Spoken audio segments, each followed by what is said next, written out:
There is a kind of life that feels like a long, unhurried exhale. Not perfect, not without its quiet worries or its small, unnamed fears, but steady, rooted.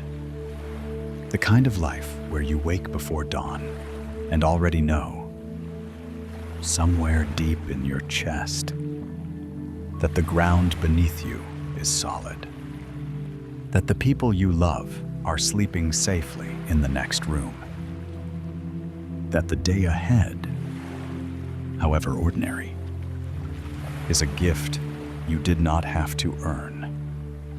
Job had that kind of life. He lived in a land called Uz, a place whose name has been worn smooth by centuries of retelling, like a river stone passed from hand to hand.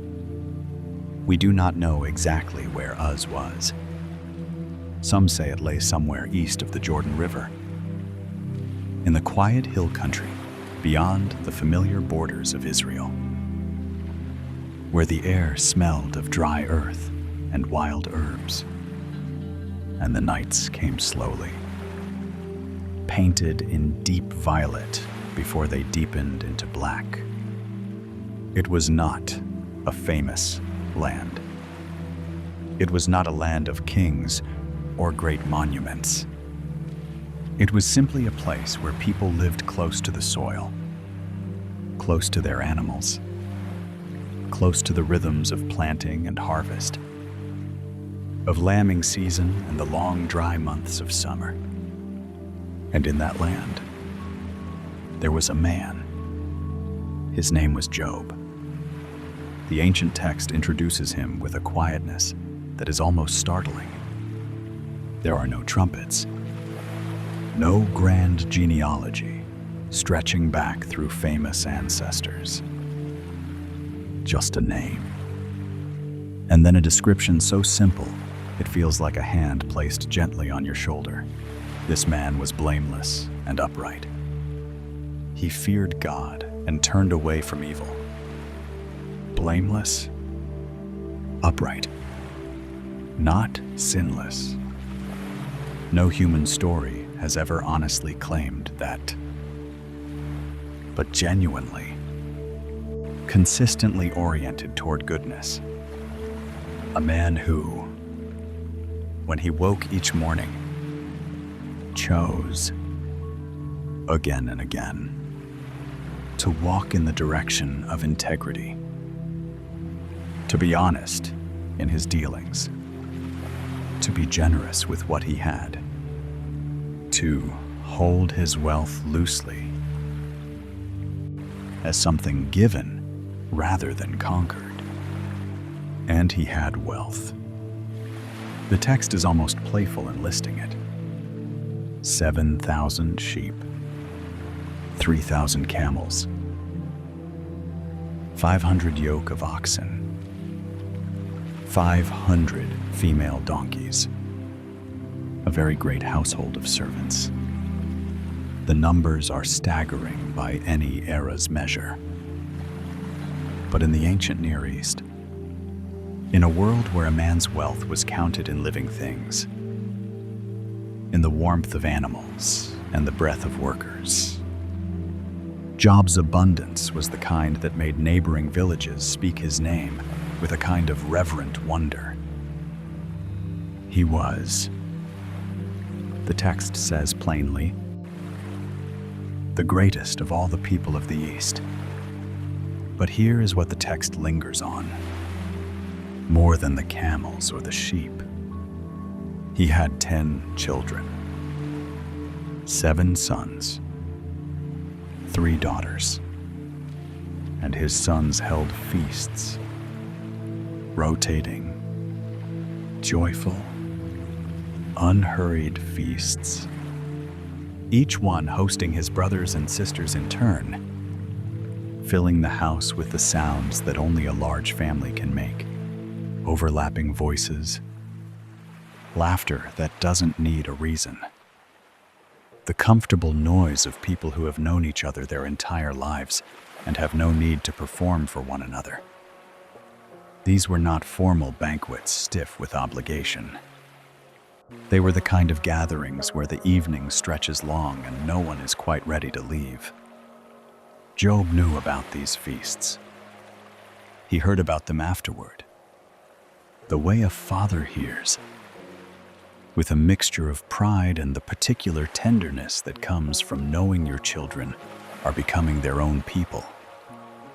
And when each cycle of feasting ended, Job would rise early, before the household stirred, before the animals began their morning sounds, and he would offer burnt offerings, one for each of his children. This detail is easy to pass over, but sit with it for a moment. Here was a man of enormous wealth and influence, a man who could have spent his early mornings in any number of ways, reviewing accounts, planning the day's work, simply resting in the comfort that his status had earned him. Instead, he rose before dawn and stood before God on behalf of his children, not because he knew they had sinned. The text says he did it just in case. Just in case, in all that feasting and joy and young life fullness, one of them had cursed God in their heart. Just in case. There is something almost unbearably human in that phrase. The love of a parent that never fully rests, that holds its children even in sleep, that says, I cannot protect you from everything, but I can bring you before the one who can. Job did this continually. Not once, not in a season of particular worry. Continually. It was the rhythm of his life. As natural as breathing, as steady as the sunrise he watched each morning from wherever he stood to pray. Imagine, for a moment, what those mornings looked like. The land of Uz in the hour before dawn. The air still carrying the cool memory of night. The kind of cool that makes you pull your outer robe a little tighter without quite realizing you've done it. The stars beginning to soften at the edges. Not yet gone, but already less certain of themselves. A faint smell of smoke from the previous night's fire. And underneath it, the warm, grassy scent of animals beginning to stir in their pens. Job standing in that particular silence. Not the silence of emptiness, but the silence of fullness. The kind that presses gently against your ears when everything you love is still asleep and safe, and the day has not yet made its demands. And for this one unhurried moment, it is just you and the wide, breathing world and the God who made it. He would have known the names of every star visible from that hillside. Not in the way astronomers know stars. Cataloged, classified, held at a scientific distance, but in the way that people who live close to the land know them. The way a shepherd knows which star tells him it is nearly time to move the flock, which constellation marks the beginning of the rainy season, which light in the east means he has perhaps 2 hours before sunrise.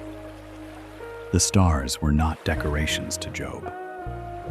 They were companions of the long night watch, old and faithful, burning their quiet light without asking anything in return.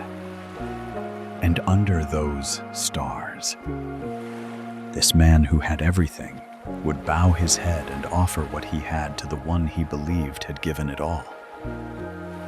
Not as a transaction, not as insurance against divine anger, but as the natural response of a man who genuinely understood. Deep in the marrow of his bones, that nothing he held was truly his own. That the sheep grazing on the hillside, the camels kneeling in their paddocks, the children sleeping in their warm houses, the very breath in his lungs, all of it was borrowed. All of it was gift. This is the foundation the story lays before anything else happens. Before the losses, before the silence, before the friends arrive with their careful, damaging words, before the whirlwind, the story needs you to know who Job was first. Not Job the sufferer, not Job the questioner, though he will become both of those things. Job the man who had everything, and who held it all with open hands. There is something the modern world finds quietly uncomfortable about this kind of contentment. We are, most of us, very good at wanting. We are trained from childhood in the art of the next thing, the next goal, the next purchase, the next milestone that will finally make us feel that we have arrived.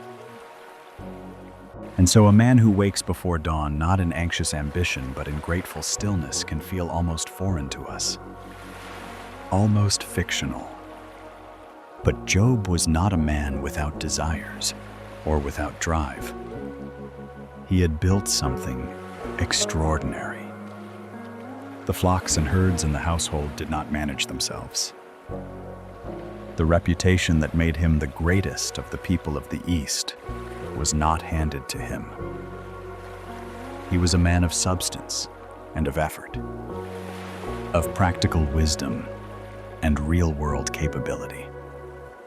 And yet, he had found something that most busy, successful lives never quite locate: the ability to hold achievement without being held by it. To live fully in the abundance without letting the abundance become the source of his security. His security was elsewhere. It was in something he couldn't count in camels or measure in acres. It was in the God he spoke to every morning before the world woke up. The ancient text gives us one more quiet detail before the story turns. It calls Job the greatest of all the people of the East. Not the richest, the greatest. In the world of the ancient Near East, greatness was not measured only in possessions, though possessions were certainly part of it. Greatness was measured in something harder to quantify, in the weight of a man's word, in the way disputes in the community found their way to his door, in whether the poor and the widow and the orphan could count on him when the season was hard. Later in the book, Job himself will describe this life in heartbreaking detail. The days when the young men stepped aside to let him pass, when the elders rose in his presence, when the poor blessed him because he had been their help in the cold. This was the man, and this was the life.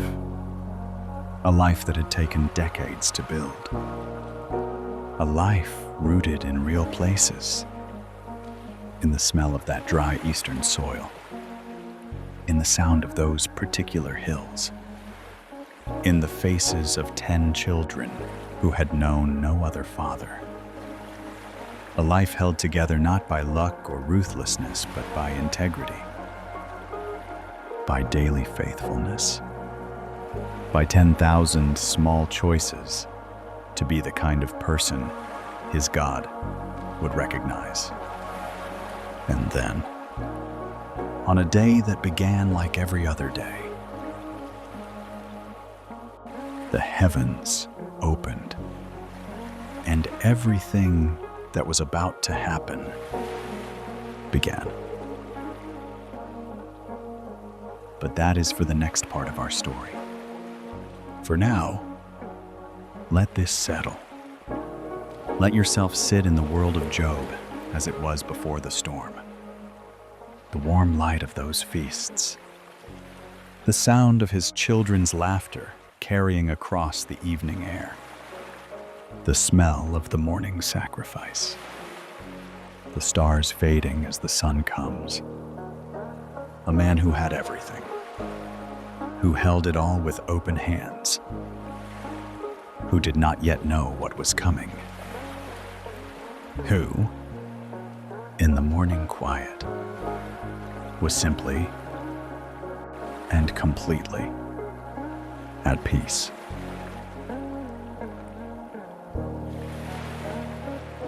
There are moments in life when the ground shifts beneath you without any warning. No rumble, no tremor, no slow, creaking premonition that something is about to change. Just ordinary Tuesday morning, ordinary cup of water, ordinary sounds of the household beginning its day. And then, in the space between one breath and the next, everything is different. Most of us, when we look back at those moments, search for a cause. We want to trace the line backward, find the precise point where things turned, understand the mechanics of our own undoing. It is a very human impulse. We believe somewhere beneath the surface of our thinking that if we can find the reason, we can regain some sense of control, that the universe is, at its core, legible, that suffering has a return address. Job's story complicates that belief in the most extraordinary way, because the book of Job does something that almost no other ancient text does. It takes us behind the curtain. Before the losses begin, before a single sheep is taken or a single child is harmed, the reader is invited into a scene that Job himself will never see. A scene set not in the dusty hills of Uz, but somewhere altogether different. Somewhere the ancient writers called the heavenly court, the place where, in the imagination of the ancient world, the divine council assembled, where the beings of the spiritual realm gathered in the presence of the Most High. It is, by any measure, one of the strangest and most haunting scenes in all of sacred literature. And it begins with an ordinary gathering. The text describes a day when the sons of God, the members of the divine court, the spiritual beings who move through the ancient biblical world as messengers and watchers, came to present themselves before the Lord. Among them came one whose Hebrew name carries a weight that translation cannot quite capture: the adversary. The one whose role in this ancient court was something like a prosecuting attorney, the one who walked back and forth across the earth, observing, testing, bringing accusations. Not yet the fully developed figure of Satan as later theology would understand him. More like a function, a role, the voice in the heavenly court that asked the hard question no one else wanted to ask. And the Lord said to him, "Where have you come from?" The answer is almost casual in its vastness. From roaming through the earth and walking back and forth on it. Back and forth. The phrase has a restless quality to it. Like something that cannot be still. Something that moves through the world with a kind of relentless, purposeful attention. And in that restlessness, he had seen everything. Every field and every village.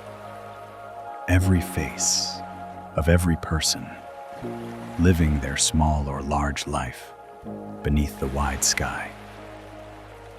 Then the Lord, and this is the part that stops the breath, the Lord speaks first. The Lord is the one who raises Job's name. Have you considered my servant Job? Sit with that for a moment. The God of the universe, addressing the court of heaven, saying, "Have you noticed him? Have you seen what I see when I look at that man in Uz? Standing under the fading stars with his morning offering. There is a pride in it. There is unmistakably, in the ancient text, something that reads like a father pointing out his child in a crowd. There he is. That one. Look at him. There is none like him on earth. Blameless and upright. A man who fears God and turns away from evil. The same words used to introduce Job to the reader are now used by God himself in the heavenly court as a kind of testimony, as if Job's daily faithfulness, those 10,000 mornings of quiet devotion, those unhurried prayers before the animals woke and the household stirred, had been seen, had been noticed, had been treasured by the one to whom they were offered. The adversary's response arrives quickly, and it is sharp. Does Job fear God for nothing? 4 words in many translations.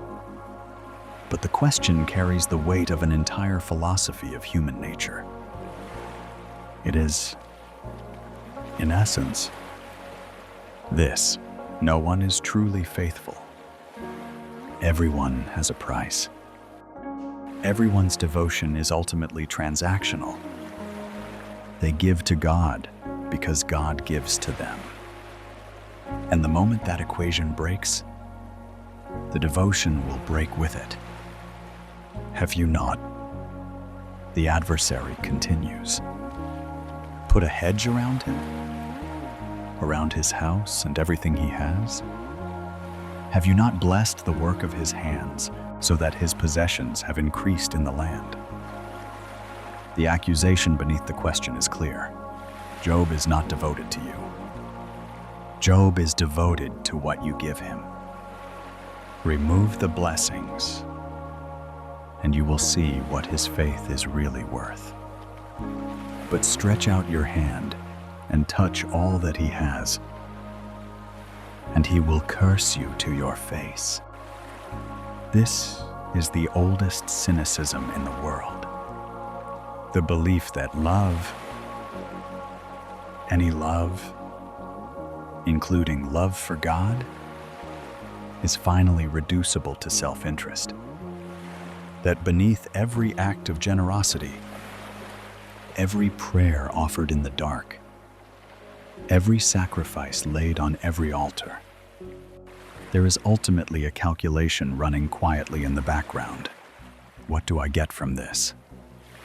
The adversary is not presenting a fringe view. He is presenting something that every thoughtful person has wondered about themselves at some point in the night. Do I love God? Or do I love what I receive from God? Do I trust the giver? Or only the gifts? If the gifts disappeared, if the hedge came down, what would be left? It is a terrifying question. And the Lord, in the most mysterious act in this most mysterious of books, says, "Very well. All that he has is in your power. Only do not stretch out your hand against him personally." Now, here is where a certain kind of reading of this story goes badly wrong, and where a gentler, more honest reading needs to stop and breathe. Because if you read this passage too quickly, you come away with an image of God as a kind of cosmic gambler, wagering the life of a faithful man on a bet, indifferent to the suffering that will follow. And that image, the distant God who plays games with human pain, is one that has driven many sincere people away from faith, or deeper into the suspicion that the universe is, at its core, indifferent to them. But the ancient text is doing something more careful than that.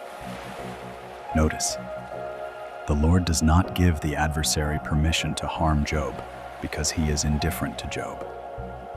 He gives permission because he knows something the adversary does not. Because the question that has been raised, does anyone love God for God's own sake, beyond what they receive, is a question worth answering. Not for God's sake, perhaps, but for ours. Because if the answer is no, if genuine, disinterested faithfulness is impossible for human beings, then something profound and devastating is true about the human condition. Then every prayer is finally a transaction. Every act of worship is finally self-serving. Then the connection between the human soul and its creator is, at its deepest level, a business arrangement rather than a love story. And the Lord,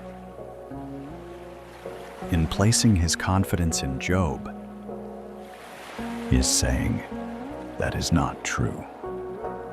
He is not gambling with Job's life carelessly. He is bearing witness to something real in Job, something that the adversary, in all his roaming back and forth across the earth, has somehow missed or refuses to believe that a human being, made of dust and breath and ordinary longing, can love something greater than their own comfort, can hold their blessings with open hands, can, when the night is darkest, still reach toward the God who seems absent. Job, of course, knows none of this.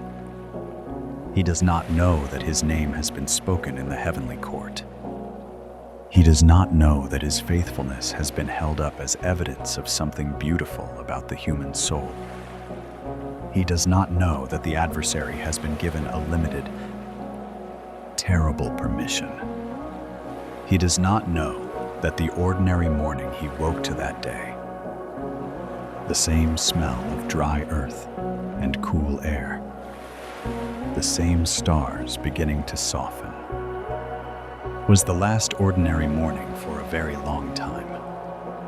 He is just a man, living his life, tending his flocks, caring for his household, offering his morning prayers with the same quiet consistency he has maintained for years beyond counting. And there is something about this not knowing that is, in a strange way, comforting. Because most of us also do not know what conversations are being held. In whatever realm such conversations happen that involve our lives, we do not see the larger frame of our own stories. We live in the middle of our chapters without access to the table of contents. We feel the weight of our days without knowing what meaning those days are carrying, what they are building toward, what they are quietly proving. Job did not know he was being held up as an example. He did not know his name was precious in the court of heaven.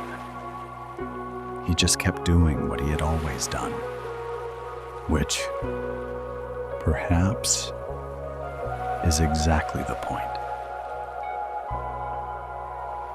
There is one more thing worth sitting with before we move forward. The hedge. The adversary's complaint was that God had put a hedge around Job. A protection, a barrier, a circle of safety drawn around the man and his household. And the Lord did not deny it. The hedge was real. The protection had been real. For all those years of prosperity, all those mornings of prayer, all those feasts and harvests and healthy children, there had been a protection around Job that he could not see and had not earned, and probably did not fully know he had. The way most of us, on most of our days, are held in a safety we do not notice because we have never had to live without it. The hedge coming down does not mean the hedger has stopped caring. Sometimes, the hedge comes down because the question being asked demands a real answer. Because the only way to prove that love is not transactional is to let it be tested by the removal of every transaction. Because the truest things about a person are often only visible in the dark. Job would soon be in the dark. And what would be revealed there? Slowly, painfully, through tears and confusion and anger, and a silence from heaven that felt like abandonment, would be something that neither the adversary nor Job himself fully understood yet. Something that the God who spoke his name already knew. The heavenly court adjourned. The ordinary world continued. Unknowing. And in the hills of Uz, a man rose early one morning, as he always did, and offered his prayers under the last of the fading stars. He did not know it was the last morning of the life he had always known. He only knew, as he always knew, that the God to whom he prayed was there. And for now, for this last quiet morning, that was enough.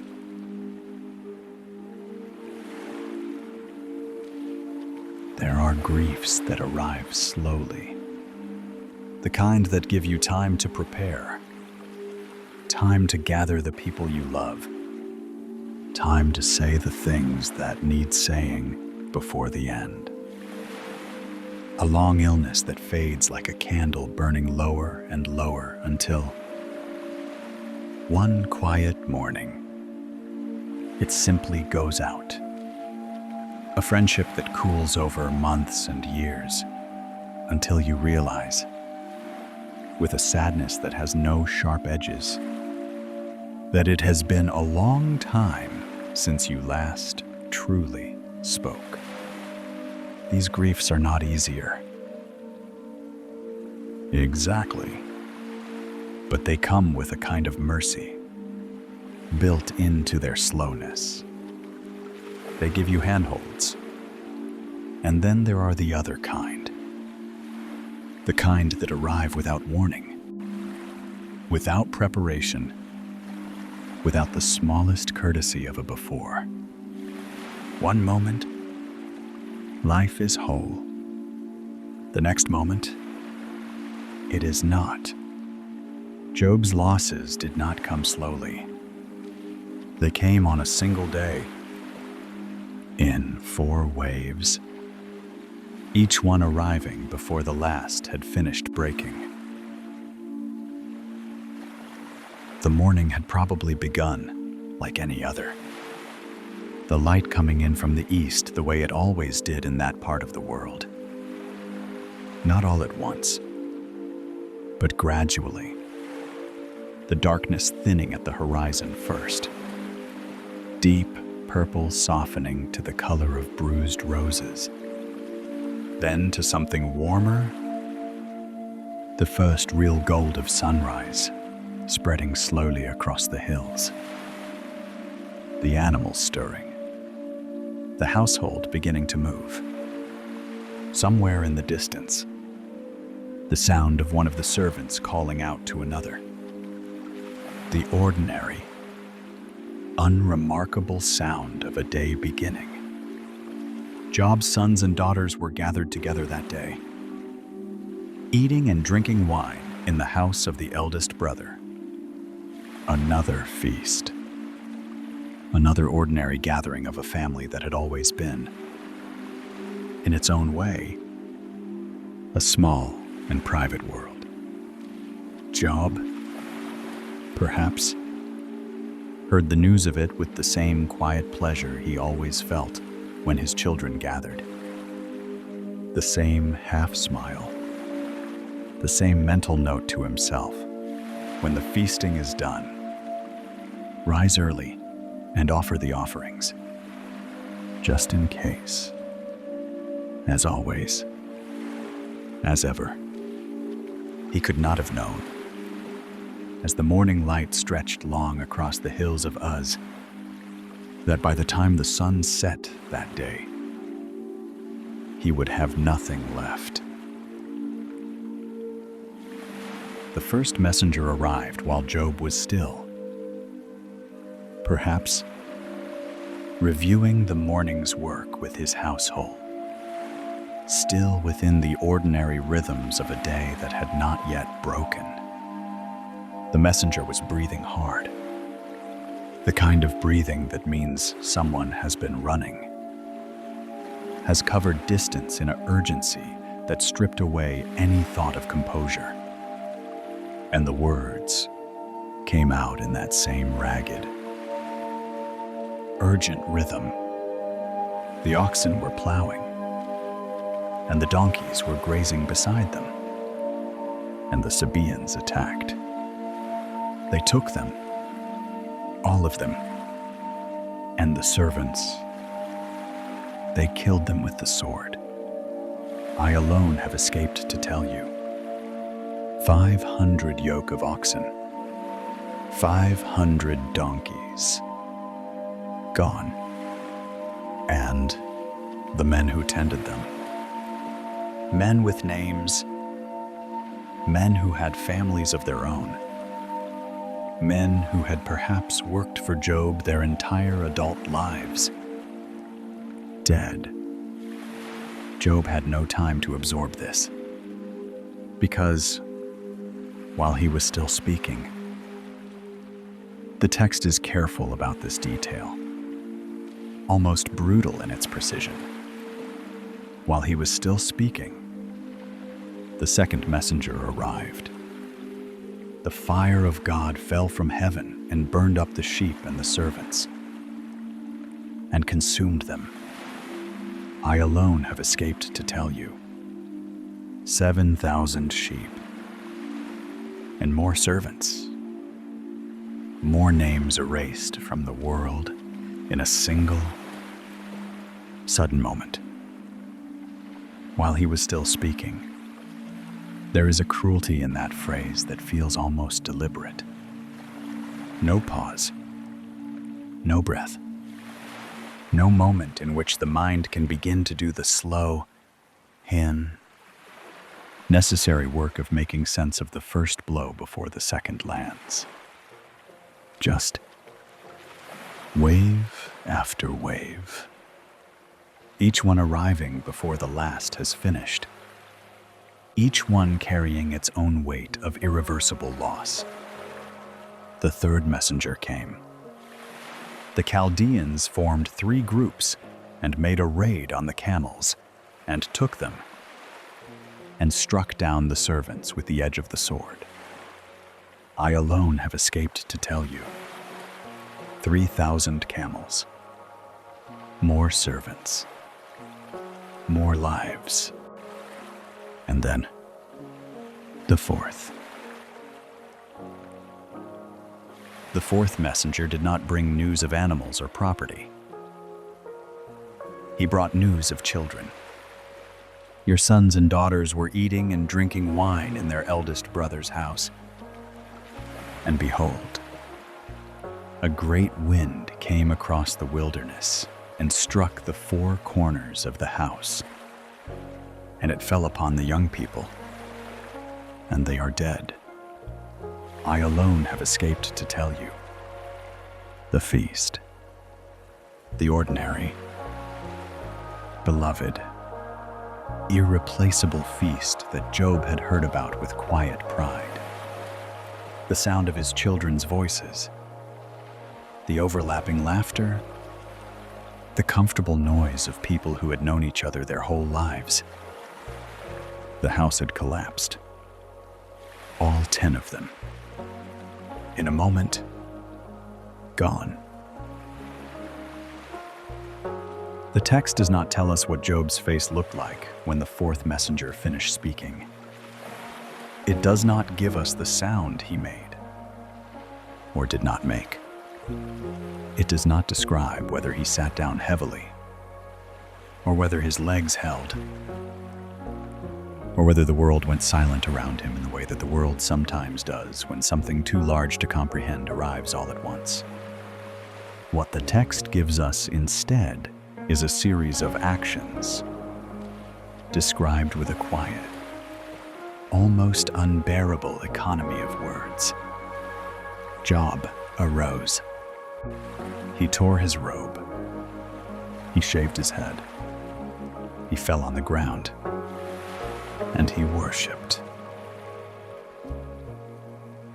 Tearing the robe was the ancient Near Eastern expression of grief so profound that ordinary life, the ordinary presentation of oneself to the world, has been ruptured.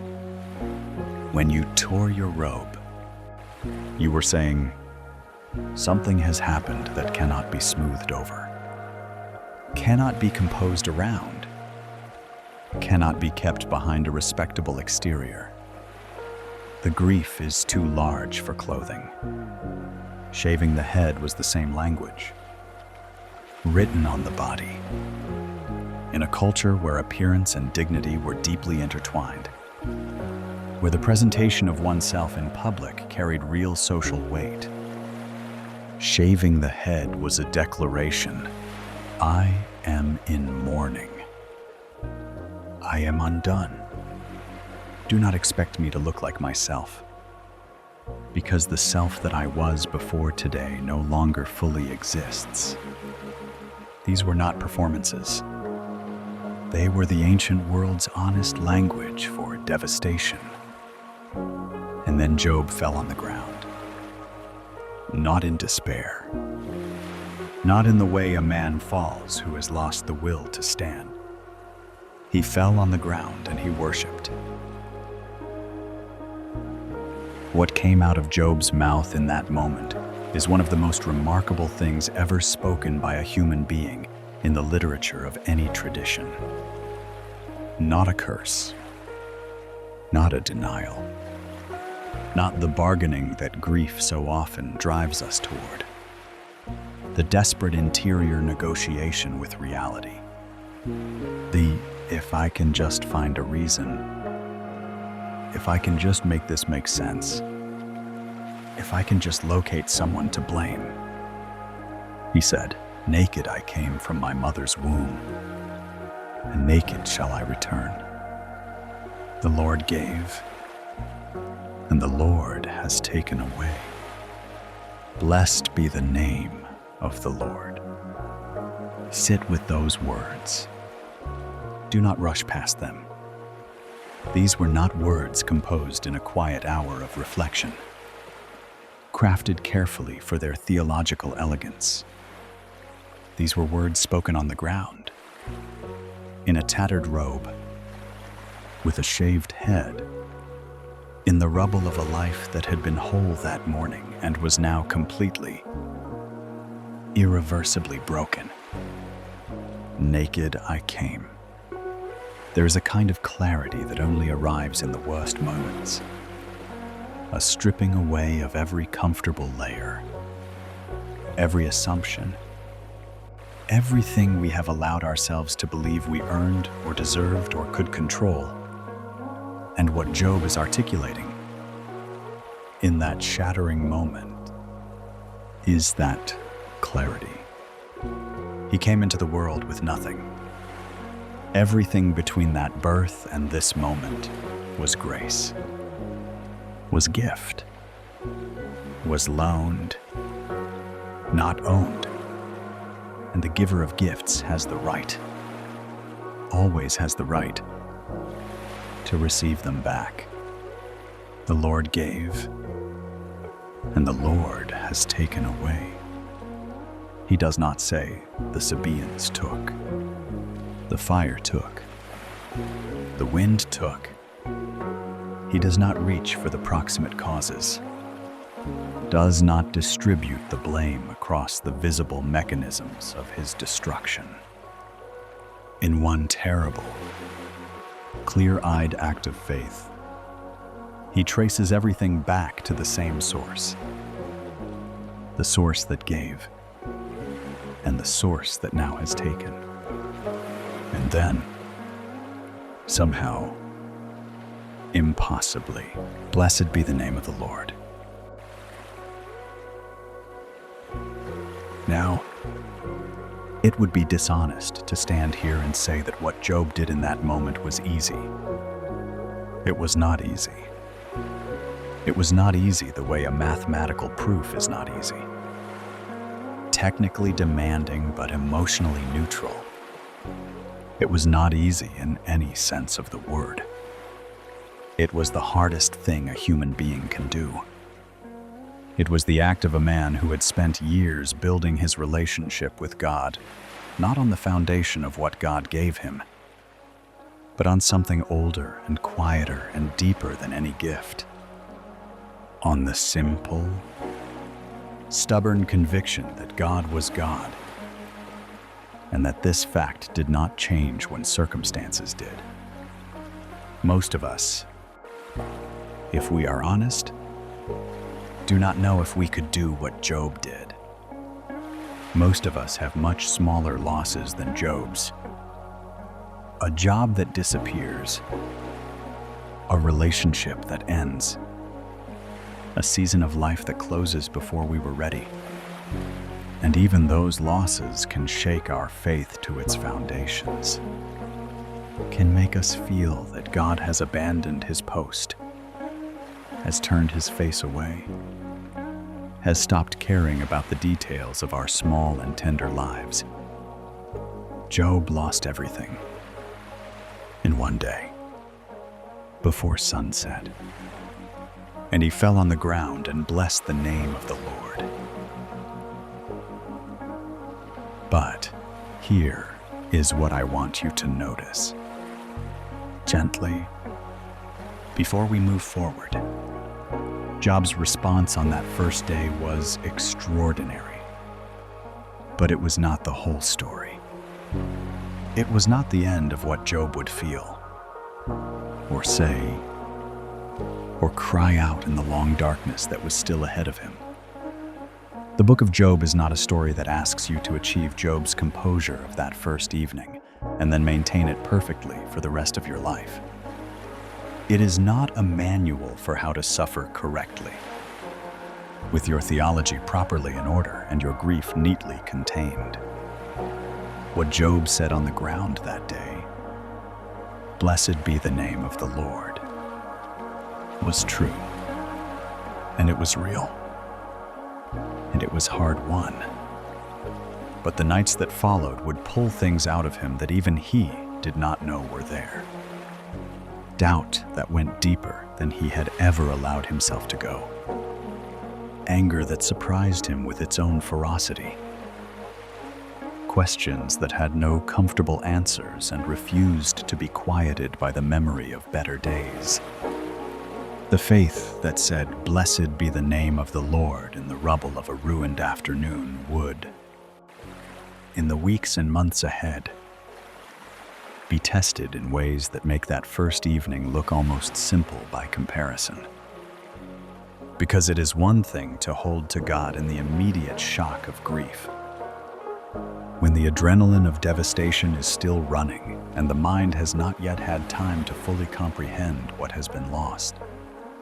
It is another thing entirely to hold to God in the long, gray, ordinary aftermath, when the shock has faded and the loss remains, when the mornings still come and the sun still rises and the world still turns, and you are still here, in your torn robe, on the ground where everything fell apart, trying to find your way back to a man you are no longer sure you know how to be.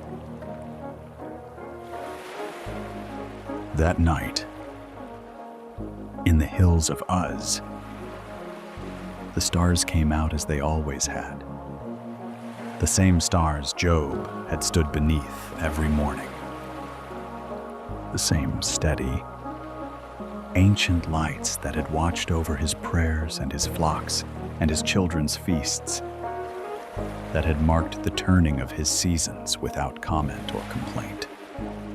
They burned their quiet light over a household that was no longer whole, over a man who was still breathing, still reaching, still, in some place beneath the grief, still turned toward the God who had made him, still on the ground, still, somehow, blessed.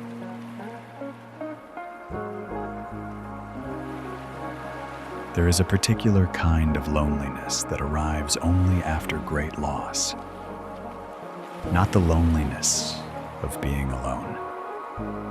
Job was surrounded by a household, by servants, by the daily movements of people whose lives still continued in their ordinary rhythms, even as his had shattered. That kind of solitude can be managed, can be filled with noise and activity, can be held at arm's length by the simple mechanics of a busy day. The loneliness, I mean, is deeper than that. It is the loneliness of looking around at the faces of the people nearest to you and understanding, with a clarity that is almost physical, that no one in the room fully inhabits the same world you now live in. That the experience you are carrying is one that cannot be translated, cannot be adequately handed across the distance between one person's interior life and another's. That you are, in the most fundamental sense, alone inside your own suffering. Most of us have touched the edge of this loneliness. The grief that others acknowledge but cannot quite reach. The fear that lives in a part of you that polite conversation was never designed to enter. The loss that people around you have already, gently, begun to expect you to move past, while inside, you are still standing in the rubble, still counting what is gone, still unable to find solid ground. Job knew this loneliness. And then, from very far away, 3 men heard what had happened, and they came. Their names were Eliphaz, Bildad, and Zophar. Each came from a different place. Eliphaz from Teman, a region associated with wisdom in the ancient world. Bildad from Shua, Zophar from Naamah. They were not strangers. They were friends. And more than friends, they were the kind of companions that a man like Job, a man of standing and integrity and wide reputation, would naturally have gathered across a lifetime. Men of substance themselves. Men who had thought carefully about God and suffering and the ordering of the world. Men who believed, sincerely and deeply, that they had something to offer. They made an appointment together. They traveled, each from his own land, to meet in Uz.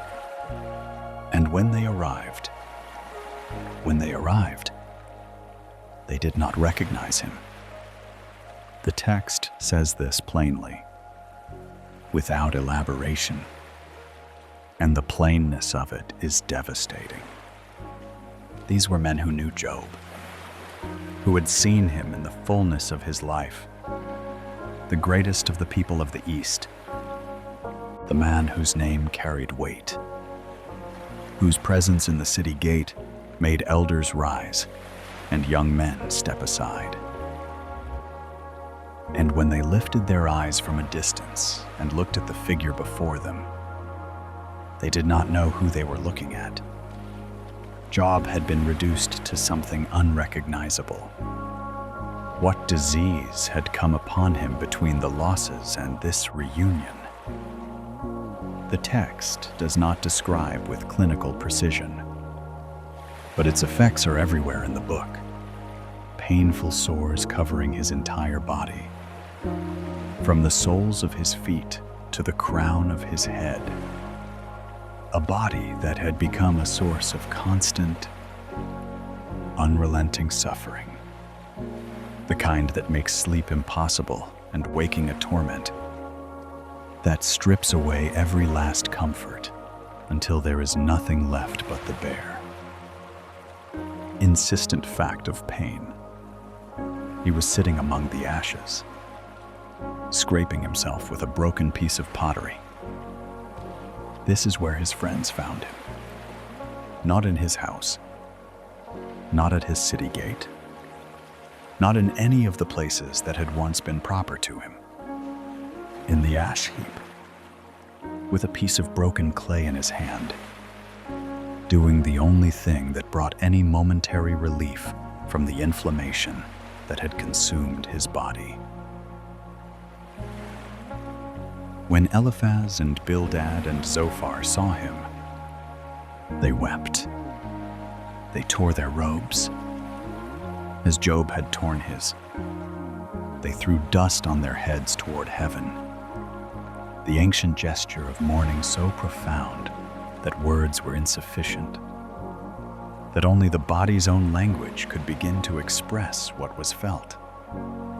They sat down with him on the ground, and then they said nothing. For 7 days and 7 nights, they sat with him in silence. No one spoke a word to him, because they saw that his suffering was very great. I want to stay here for a moment, right here, in the silence. Because what Job's 3 friends did in those first 7 days is, quietly, the most beautiful thing they do in the entire book. It is also the thing that the rest of their story will make it easy to forget. They came. That is not a small thing. In the ancient world, travel was slow and difficult, and not undertaken lightly. These men, when they heard what had happened to their friend, did not send a message. They did not offer their condolences from the comfort of their own homes.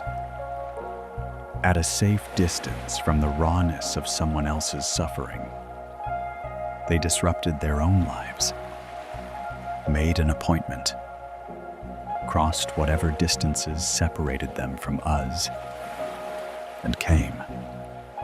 And when they saw that words were inadequate, when they arrived and looked at the man on the ash heap and understood, perhaps for the first time, that some suffering is simply too large for language, they did the hardest thing that any person of words and learning and carefully constructed theology can do. They were quiet. 7 days of silence. 7 nights of simply being present. No explanations offered. No frameworks provided. No attempt to place Job's suffering into a category that would make it more manageable or more theologically tidy. Just presence. Solidarity. The willingness to sit in the ash heap alongside a friend, without trying to fix what could not be fixed or explain what could not yet be explained. This is a kind of love, and it is rarer than we often acknowledge. Most of us, when we sit with someone in pain, feel the pull toward words. It is not always a selfish pull. Often it comes from genuine care, from the desperate wish to do something, to offer something, to be useful in a moment that makes us feel helpless. We reach for comfort because the alternative, sitting quietly in the presence of suffering we cannot alleviate, requires a stillness that does not come naturally to most human hearts. And so we speak. We say, everything happens for a reason. We say, God must have a plan. We say, at least you still have. And then fill in whatever remains that we can identify. We say, I know how you feel. We say, you need to stay strong. We say, have you tried praying about it? And sometimes, these words land gently and do real good. But sometimes they do not. Sometimes the person in the ash heap needs something simpler and harder than words. They need someone to look at the full reality of their suffering without flinching, without reframing it into something easier to hold, without rushing it toward resolution before it is ready. They need someone to say, through their simple presence, I see you. I am not leaving. I do not have answers. I am here anyway. That is what Job's friends gave him in those first 7 days. And then the silence broke. It was Job who broke it. After 7 days of sitting in the ash heap, after 7 days of pain and grief and the accumulating weight of everything he had lost, something in Job finally gave way. Not his faith, not yet, but his composure, his silence, the careful containment of everything he had been holding since that day when the 4 messengers came. He opened his mouth and cursed the day of his birth. The words that came out were raw in a way that the first day's response had not been. Let the day perish on which I was born. And the night that said, "A man is conceived." He wished the day of his birth had never existed. He wished the darkness had swallowed it before light ever touched it. He asked, "Why did I not die at birth? Why did I not perish when I came from the womb?" And the friends heard this. They heard the lid come off. They heard the carefully maintained faith of that first evening give way to something older and more primal. The cry of a man in pain who no longer had the strength or the will to manage how his pain appeared to others. And this is where things began, slowly, to go wrong. Eliphaz spoke first. And in his speaking, you can hear the exact place where good intentions become something less than good. He began carefully. He acknowledged Job's past. "Your words have upheld him who was stumbling, and you have made firm the feeble knees." He recognized the man Job had been, the comfort he had given to others in their distress. He was not unkind. He was not cruel. But then he arrived at his conclusion. And the conclusion was this: "Think now, who that was innocent ever perished? Or where were the upright cut off?" The logic was clean. The theology was tidy. And it was, in the way that clean and tidy things so often are when applied to the jagged reality of human suffering. Deeply, painfully wrong. What Eliphaz was saying, beneath the careful language, was this: suffering is the result of sin. The innocent do not perish. The upright are not cut off. Therefore, since Job is clearly suffering, must have done something to deserve it. Must have some hidden failing, some secret sin, some area of his life where his integrity was less than he believed it to be. It was the most natural conclusion in the world. It was also, in Job's case, precisely and completely false. And Job knew it. Bildad followed. Zophar followed. Each brought his own variation of the same essential argument, dressed in different language but pointing to the same destination. God is just. The world is ordered. Suffering is the consequence of sin. Therefore, Job must have sinned. All he needed to do was repent, return to God, acknowledge his wrongdoing, and everything would be restored. There is a way in which this theology is not entirely wrong. As a general principle, the connection between choices and consequences is real. The moral order of the universe is not a fiction, but general principles applied without discernment to specific suffering become something other than wisdom. They become a weapon, and Job felt it as a weapon. He felt the distance growing between himself and his friends. Not the distance of physical space, but the more painful distance of being seen wrongly, of being placed in a category that did not fit, of having his genuine integrity, his real faithfulness, his actual relationship with God, reduced to a theological problem that his friends were trying to solve by insisting he must be the problem. There is a loneliness that is worse than being alone. It is being misunderstood by the people who love you. It is having your pain acknowledged and then immediately explained in a way that places the blame at your feet.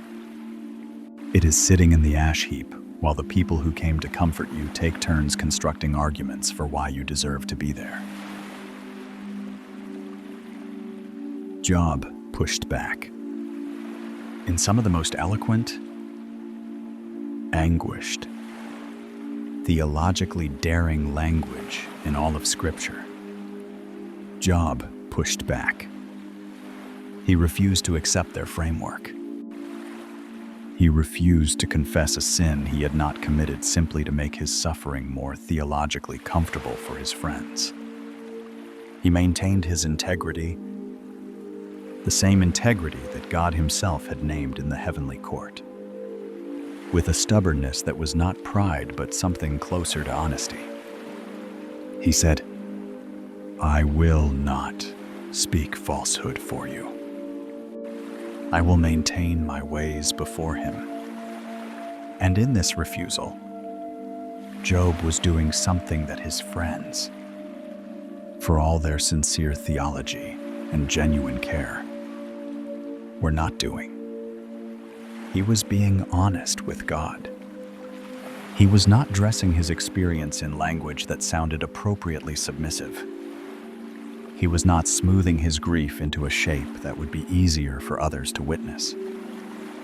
He was taking the full weight of his actual experience.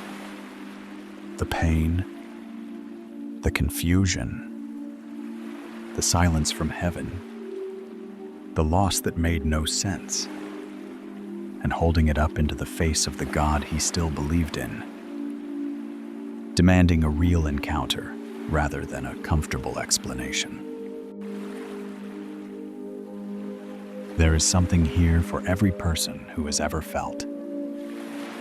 In a season of suffering, the well-meaning pressure of other people's theology landing on their chest like a weight. Job's friends were not villains.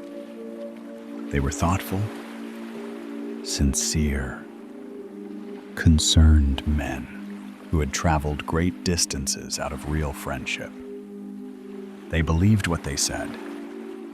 They said what they believed. And they were wrong. Not in their love, but in their certainty. Wrong in their willingness to force the complexity of one man's specific story into the container of a general principle. Wrong in their assumption that they understood the full picture, when in fact they were seeing only the small, visible portion of a story that had begun in a heavenly court they knew nothing about. This is a caution worth carrying. The next time you sit with someone in their ash heap, the next time grief or loss or confusion brings someone you love to a place of deep darkness, perhaps the most faithful thing you can offer is not your best theology. Perhaps it is the silence you kept in the first 7 days. Perhaps it is the willingness to say, "I do not fully understand what is happening in your life. I cannot see the whole picture, but I am here. I am not leaving, and I trust that the God who sees what I cannot see is still present in this, even when neither of us can feel it." The debates continued. The words multiplied. The distance between Job and his friends grew wider with every exchange. Even as they sat together in the same ash heap, even as the same stars burned overhead that had always burned over us, Job kept reaching, not away from God, but toward him, demanding an encounter, insisting on a real conversation, even with a God who seemed to have gone silent, refusing to settle for a tidy explanation when what he needed, what he had always had, in those quiet mornings under the fading stars, was a living relationship, He did not know how long the silence would last. He only knew that he would not stop reaching. Not yet. Not ever.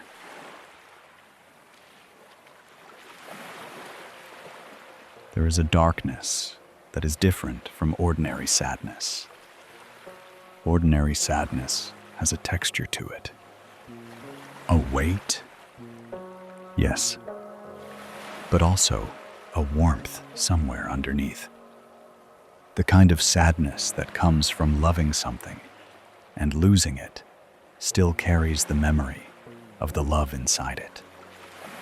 You can feel, beneath the grief, the shape of what was good. The loss hurts precisely because what was lost mattered. And in that mattering, there is something almost tender. Something that reminds you that you were alive, that you felt, that the world was real and full and worth the grief it sometimes costs. The darkness, I mean, is different. It is the darkness that arrives when the grief has been going on long enough that even the memory of warmth begins to feel uncertain. When the body has been in pain for so long that you can no longer quite remember what it felt like not to hurt. When the silence from the place you most needed to hear from has stretched so long that you begin to wonder. In the quietest and most frightening part of yourself, whether anyone was ever truly listening. This is where Job found himself.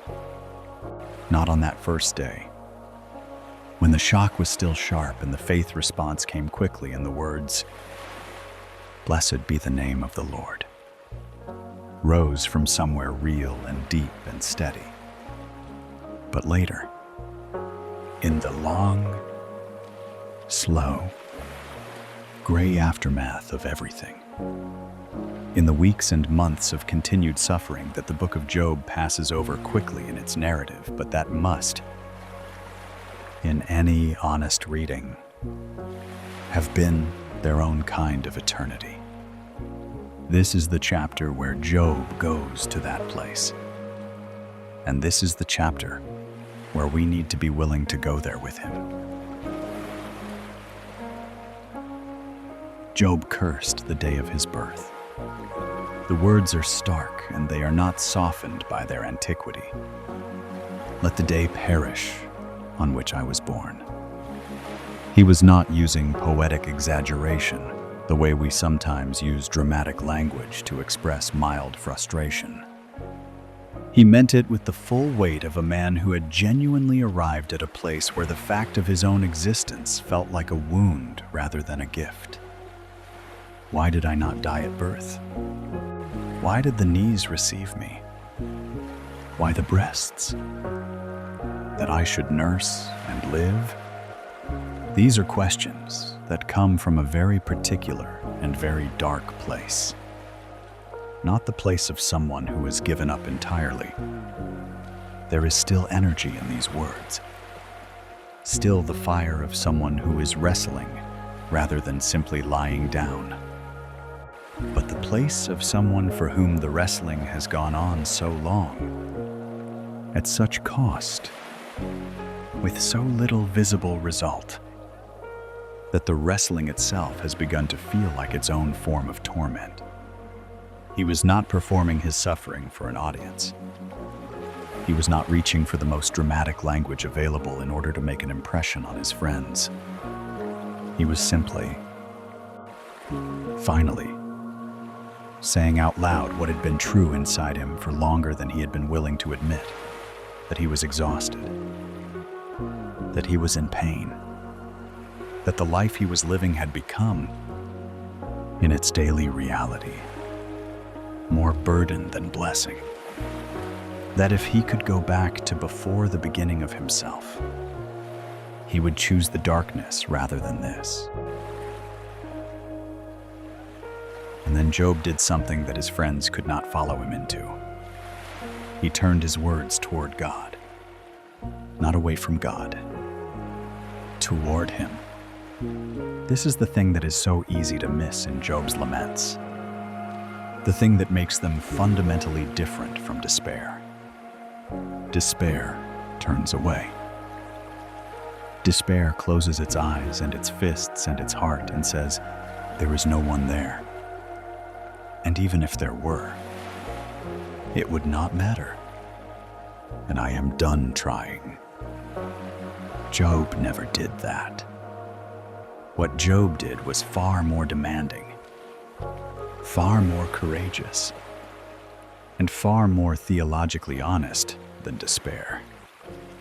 He looked directly at the God he still believed in, the God whose silence he could not explain, whose absence he could not reconcile with the relationship he thought he had.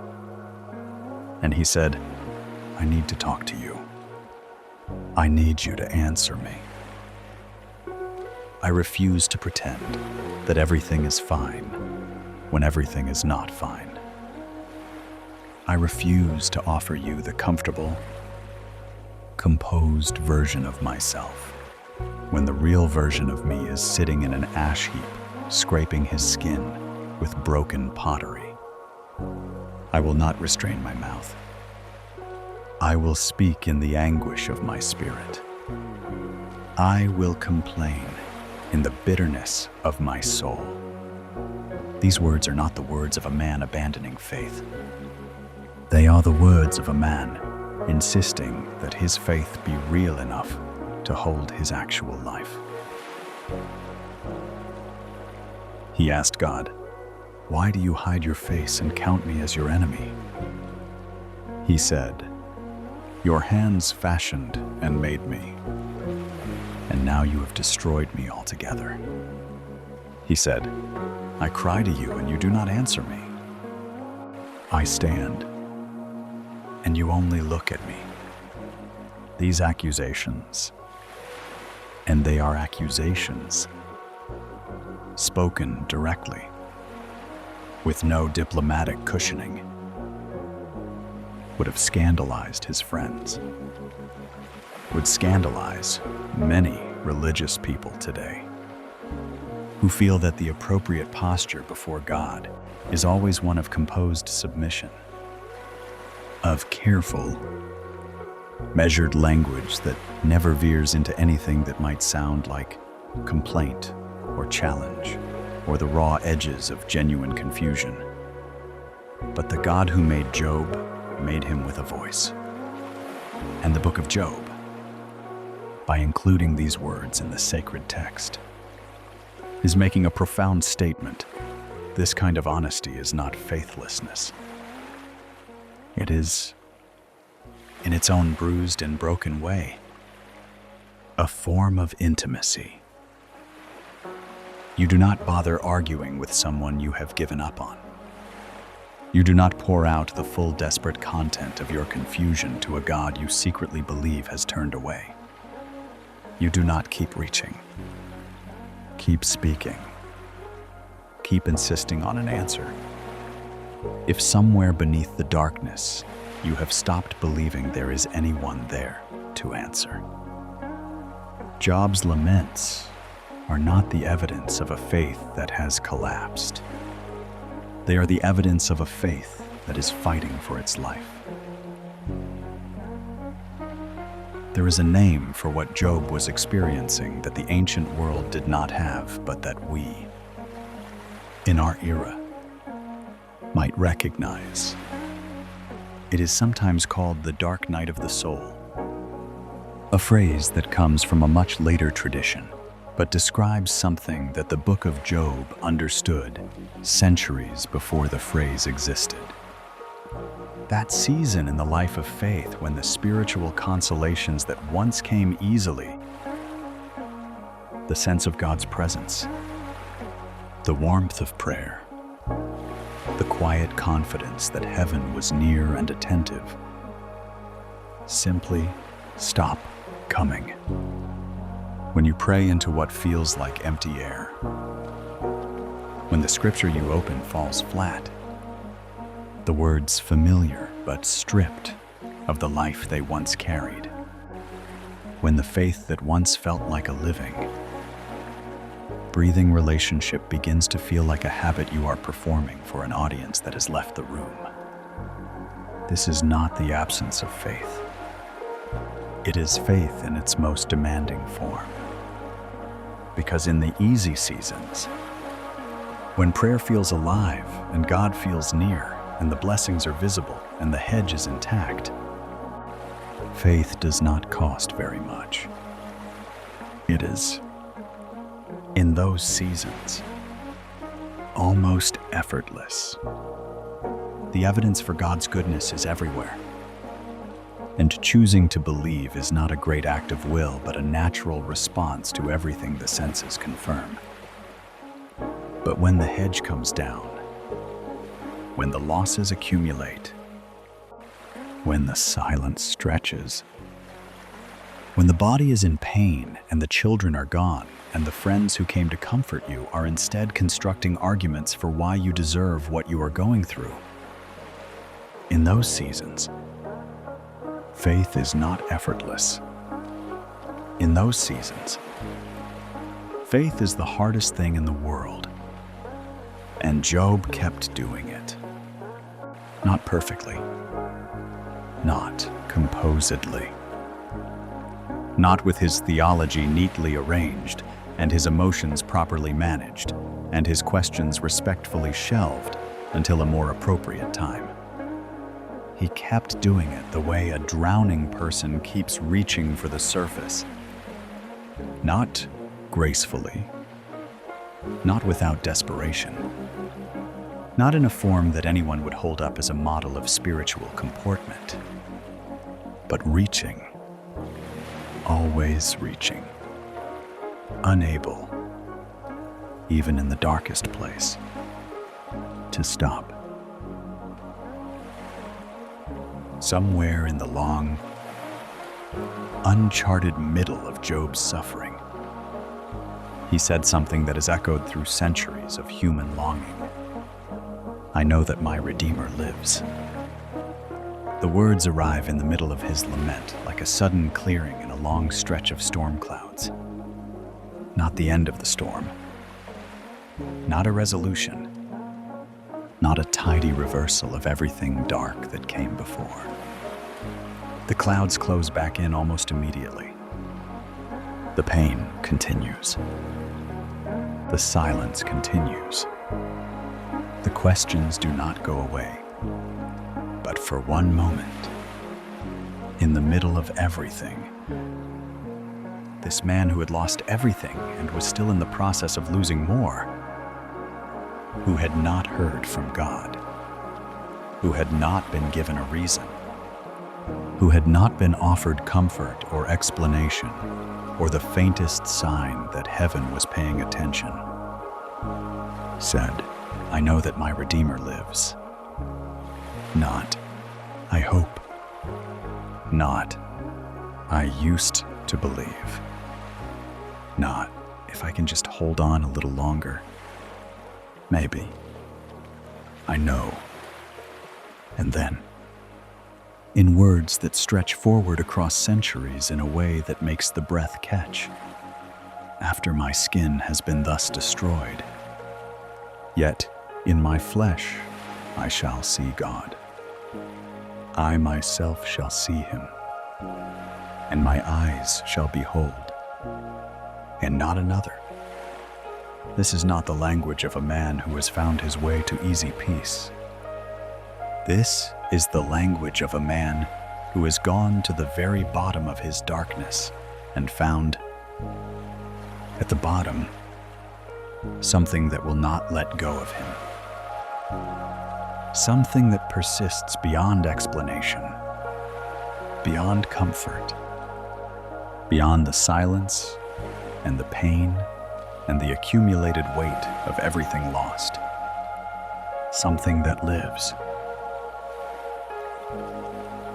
I want to speak, for a moment, directly to whoever is reading this in their own long night. Because Job's story is not just history. It is not a theological case study, or a cautionary tale, or a lesson in how to suffer correctly. It is a mirror. And if you have ever sat in your own ash heap, if you have ever been in a season where the faith that once felt alive has gone quiet, where the prayers feel unanswered, where the losses have stacked up in ways that make the official language of Sunday morning feel like a foreign tongue, then Job's voice is speaking directly to you across the distance of all those centuries. He is saying, I have been where you are. He is saying, the darkness you are in is real, and it is allowed. And you do not have to pretend it is something other than what it is. He is saying, the God who seems silent is not absent. The God who does not answer on your schedule is not indifferent. The hedge that came down did not come down because you stopped being loved. He is saying, keep reaching. Not because the reaching will immediately produce what you are reaching for. Not because the darkness will lift on any timeline that feels reasonable or fair or proportionate to what you have endured. But because at the bottom of the dark, beneath the silence and the pain and the unanswered questions, there is something that will not let go of you. Something that lives. The nights in Uz were very long that season.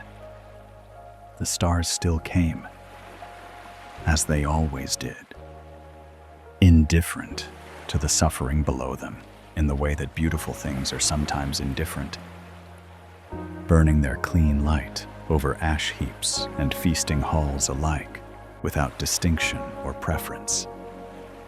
Job watched them from wherever he was, in whatever posture his pain allowed.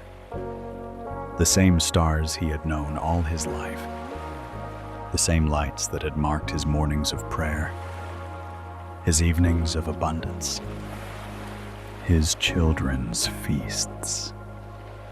They had not changed. He had changed. Or rather, he had been changed by forces entirely outside his choosing. He was thinner now, and sicker, and marked by loss in ways that went deeper than the surface of his skin. The man who had risen each dawn to offer his prayers with quiet confidence was now a man who hauled himself through each day on something that could no longer be called confidence. Exactly. Something rawer than that. And in its rawness, perhaps more real. He was still reaching, still speaking, still insisting, in the face of everything, that there was someone to speak to.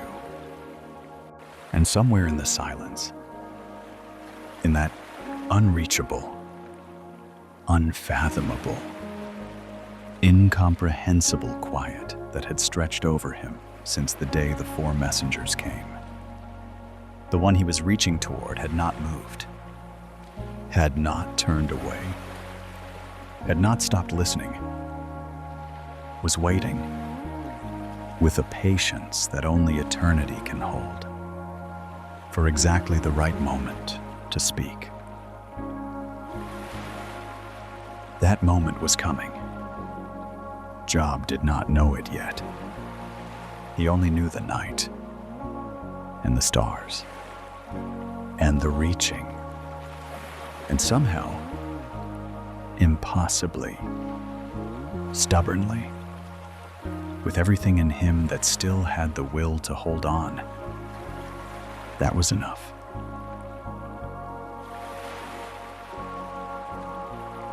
There is a moment in the middle of every long silence when you stop expecting an answer, not because you have given up.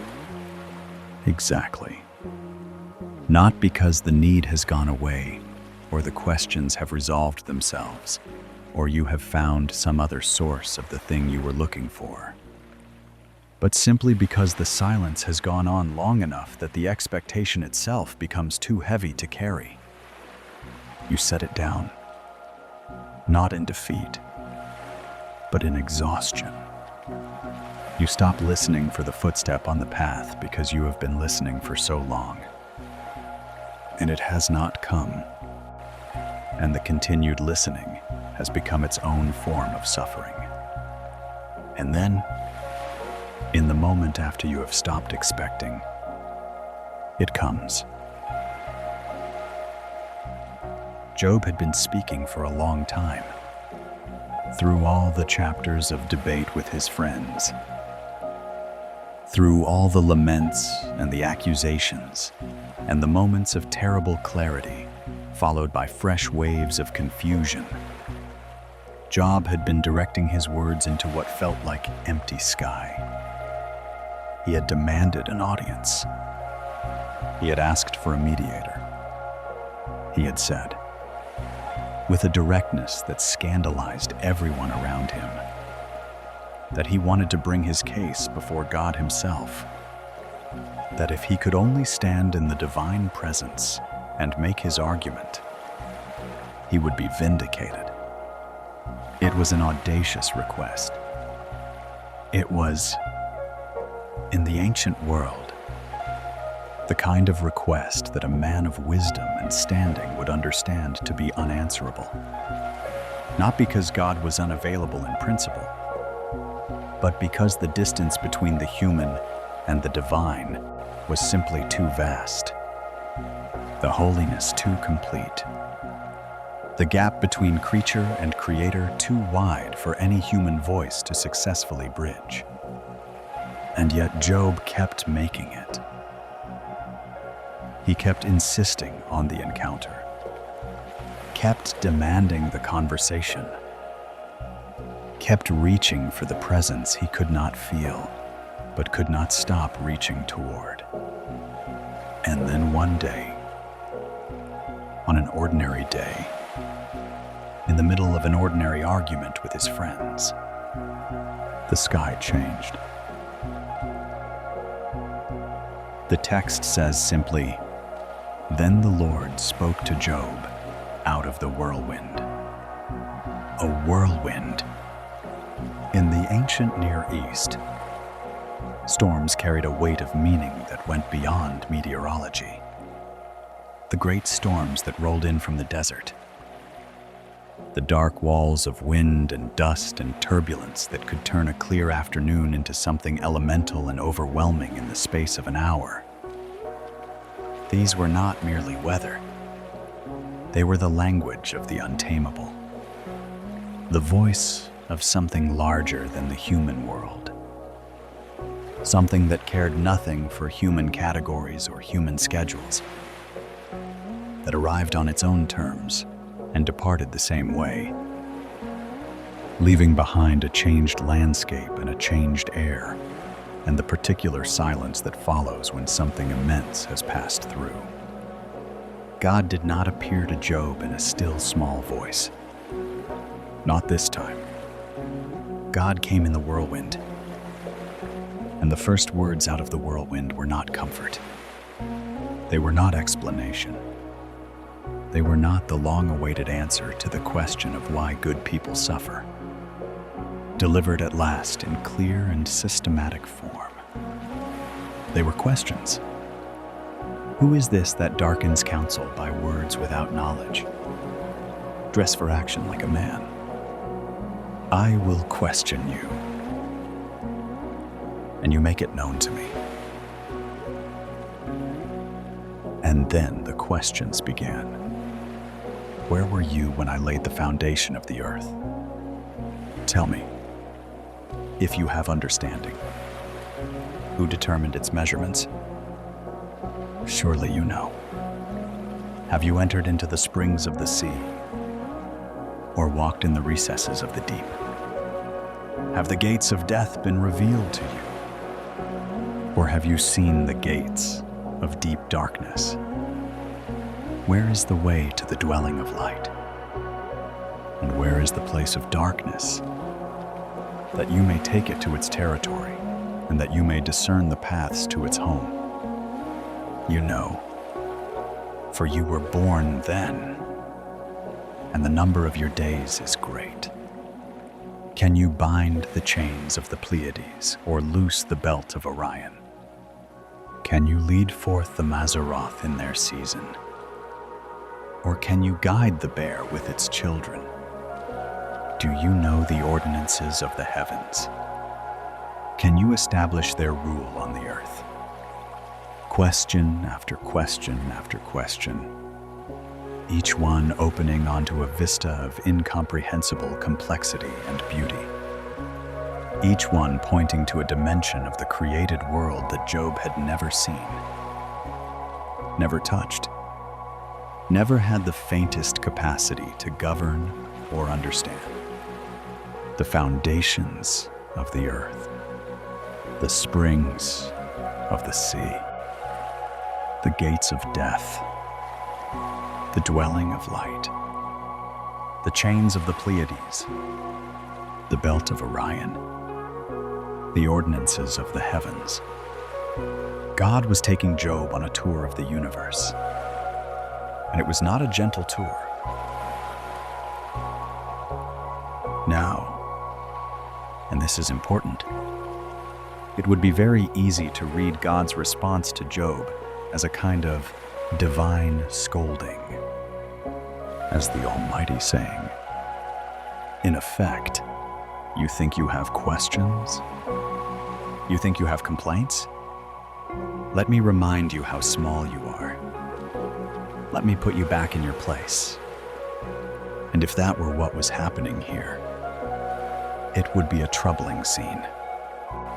A man who has suffered enormously, who has cried out honestly, who has maintained his integrity through losses that would have broken most people, being silenced by a display of divine power, being told, in essence, your questions don't matter because you are too small to understand the answers.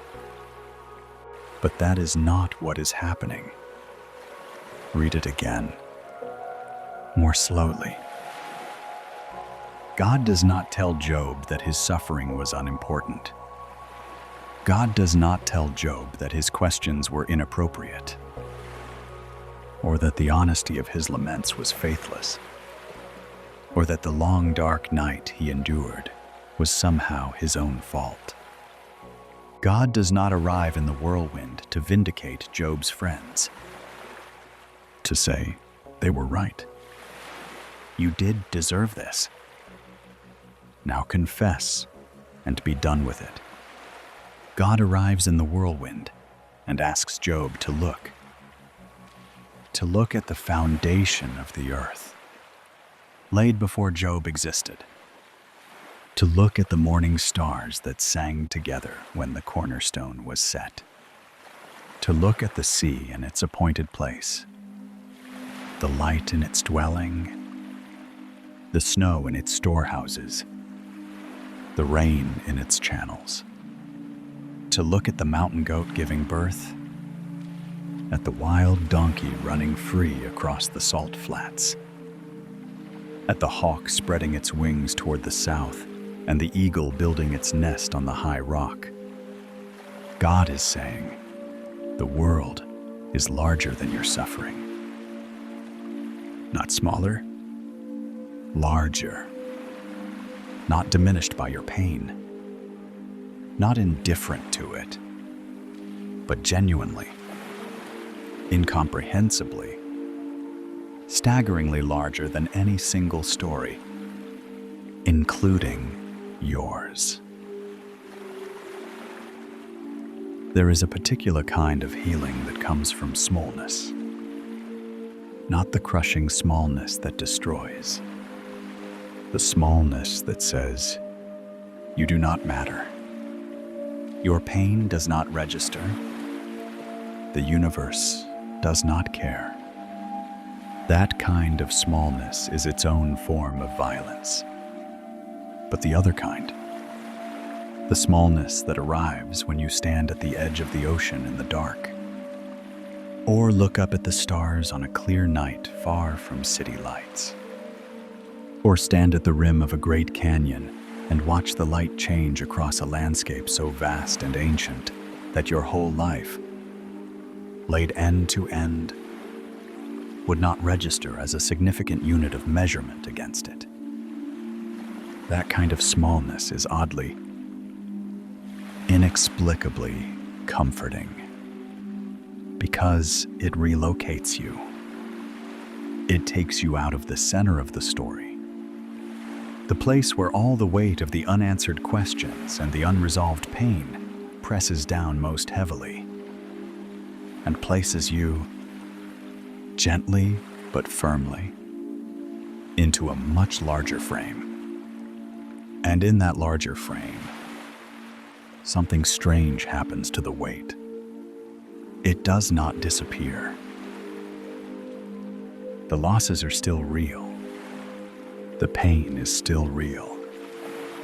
The questions are still unanswered. But they are suddenly held within something so much larger than themselves that the holding itself begins to feel like an answer.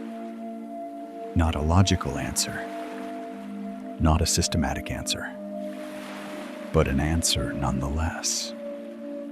The kind that bypasses the arguing mind and speaks directly to the part of you that is simply, in the end, a creature made of dust, sustained by breath, held in existence by something it can neither produce nor comprehend. God speaks also of specific animals in these chapters. And this, too, is not accidental. The wild ox, untamable and proud. The ostrich, absurd and apparently foolish, abandoning her eggs in the dust, and yet somehow surviving, somehow free, somehow part of a creation that holds even apparent foolishness within its care. The warhorse, magnificent and fearless, shaking its mane and pawing the ground, laughing at fear. The hawk, guided by a wisdom it did not choose and cannot explain, spreading its wings south as the season turns. Each of these creatures lives entirely outside the categories of human moral reasoning. None of them can be accused of sin or praised for virtue. None of them keeps the law or breaks it. They simply are. Wild and particular and free. Each one governed by a wisdom embedded in them before they had the capacity to understand it. Each one held in a creation whose care extends far beyond the borders of the human story. The God who tends the wild donkey and counts the months of the mountain goat and opens the storehouses of snow. This God is not a God whose attention is exhausted by the human drama. This God is not a God who has been too busy managing the affairs of empires to notice what happened in the hills of Uz. This God is the God of everything. The God whose governance is so comprehensive that even the apparently insignificant, even the apparently chaotic, even the apparently cruel randomness of wild nature, all of it moves within a care so vast that the human mind cannot hold it without becoming, for a moment, still. And in that stillness, something shifted in Job. Not instantly, not all at once, but something. He had come to this moment, wanting an explanation, wanting the answer to the question that had been burning in him since that day when the 4 messengers came. Why? Why did this happen? What was the reason? What was the logic that governed the distribution of suffering in a world ruled by a just God? He did not get that answer. He got something else. He got the whirlwind. He got the questions. He got the morning stars and the Pleiades and the wild donkey and the war horse and the eagle on its high rock. He got a tour of a creation so immense and so intricate and so beyond his comprehension that the question, "Why did this happen to me?" began. Slowly, and almost against his will, to feel like a different kind of question than it had before. Not a smaller question, not a dismissed question, but a question held within a larger reality. A question asked inside a story far bigger than the questioner. A question that perhaps did not require an answer so much as it required a witness. A genuine, present, whirlwind witness who had been there all along. This is the thing that the friends missed. In all their careful theology, they tried to explain Job's suffering. They tried to fit it into a framework that would make it logical, make it deserved, make it part of a system they could understand and communicate and apply to future cases. God did not explain it. God showed up. And in the showing up, in the actual, undeniable, overwhelming presence of the divine that arrived in that whirlwind, something happened to Job that no explanation could have produced. He encountered, directly and personally, the God he had been reaching for through all those months of darkness. Not a concept of God, not a theological proposition about God, not the God that Eliphaz and Bildad and Zophar had been describing in their careful, systematic speeches. The living God, the God of the morning stars and the sea and the snow and the wild donkey. The God who had known Job's name before Job had a name. Job's response to the whirlwind is quiet, and it is beautiful. And it is the response of a man who has received something he cannot fully articulate, but cannot deny. I had heard of you by the hearing of the ear, but now my eye sees you. Before the whirlwind, Job knew about God. He had been faithful to God. He had built a life of genuine devotion. He had, every morning under the fading stars, offered his prayers and his offerings with real sincerity. He was not a hypocrite. He was not performing a religion he did not believe. But he had known God the way you know a story you have been told your whole life. Deeply familiar, genuinely believed, woven into the fabric of how you understand the world, without having stood directly in the presence of the one the story is about. After the whirlwind, my eye sees you. Something had changed. Something that the suffering itself, as terrible as it was, had made possible, because the man who walked in abundance, who held his blessings with open hands and offered his morning prayers in grateful contentment, that man had a good relationship with God. But the man who went through the whirlwind knew God. Knew him the way you only know the things that have been tested. The way you know your own strength only after you have needed it in the dark. The way you know that a bridge will hold you only after you have crossed it in a storm.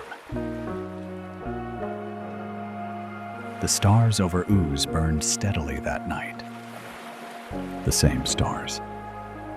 The same ancient lights. But the man who looked up at them was not quite the same man who had watched them before the storm came.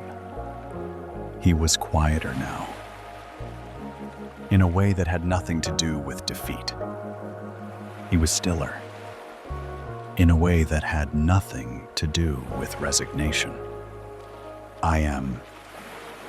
He had gone into the whirlwind with his questions and his pain and his stubborn, undefeated reaching. And he had come out the other side, having not received an explanation, but having received something that, in the long run, mattered more. He had been seen. He had been answered. Not with words that solved the problem of suffering, but with a presence that made it possible, at last, to rest.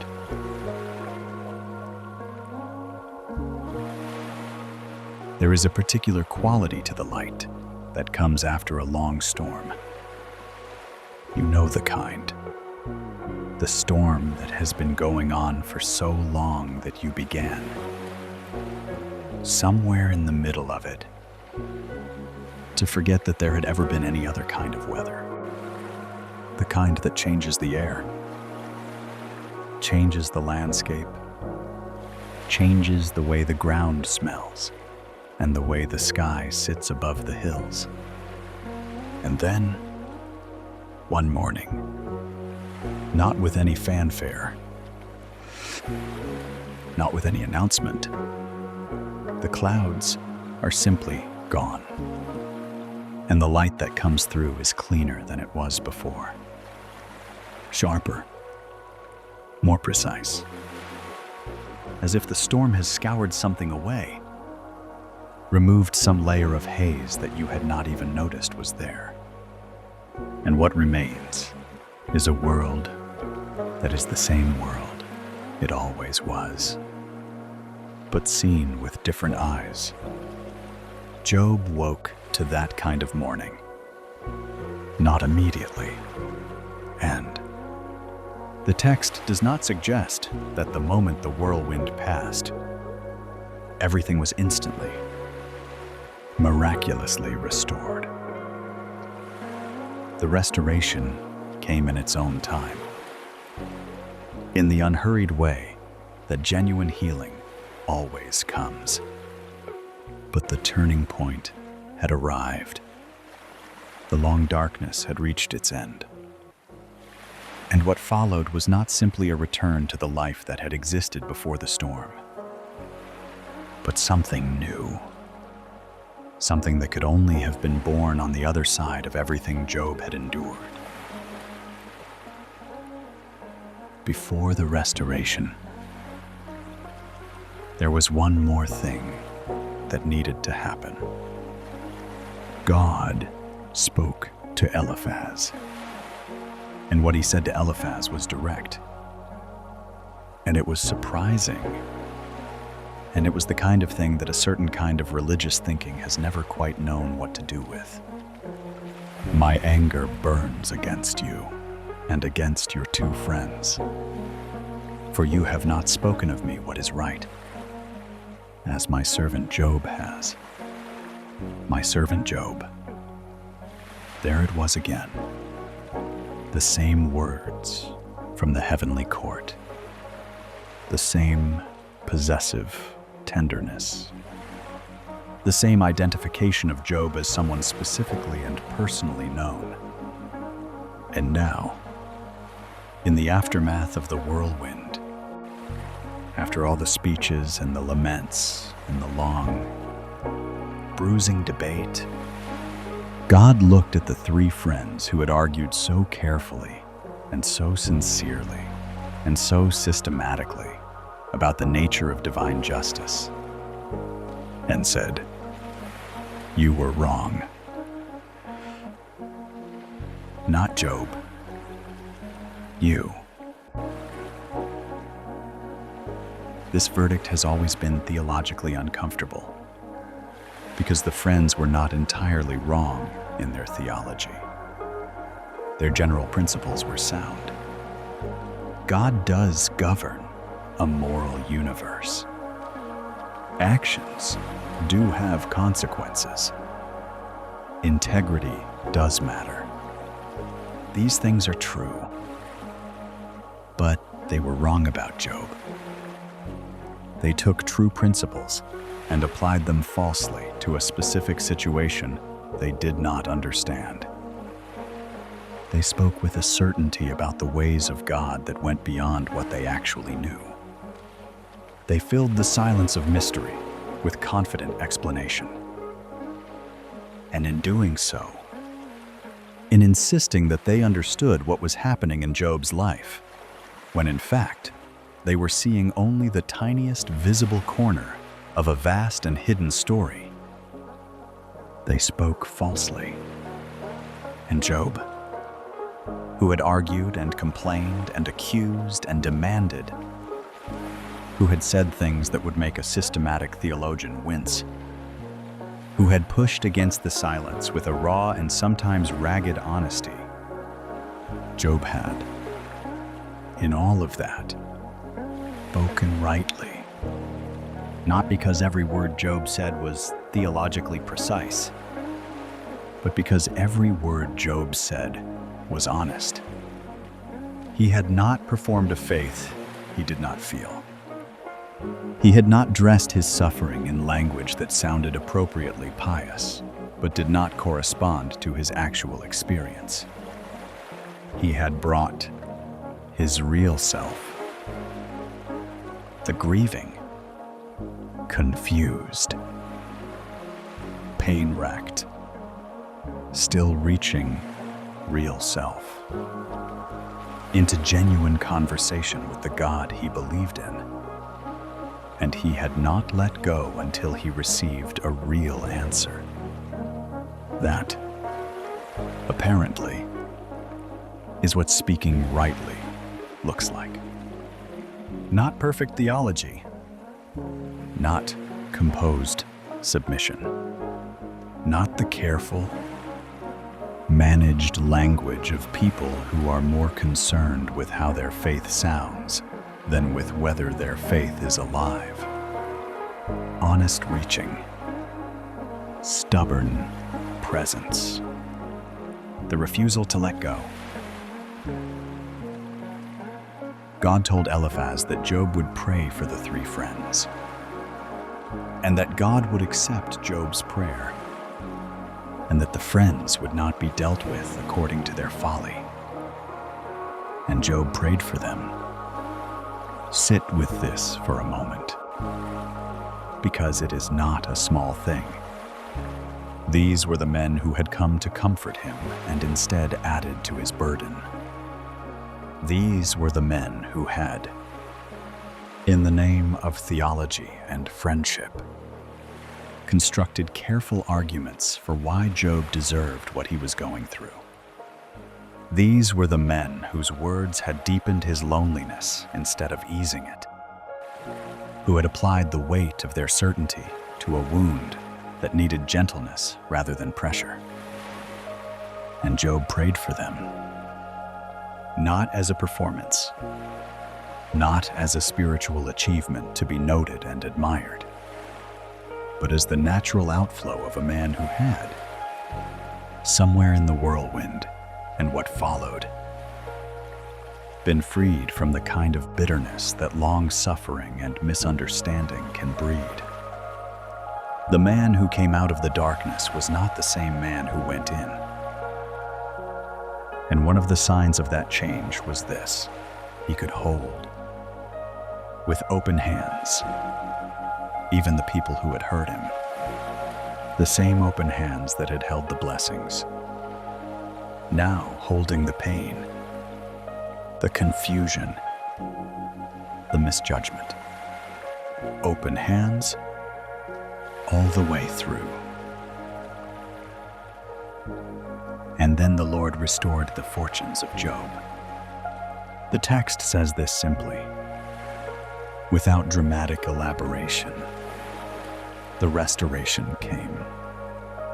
The family came, brothers and sisters and all who had known him before, gathering around him again, eating with him in his house, showing him sympathy and comforting him for all the evil that the Lord had brought upon him.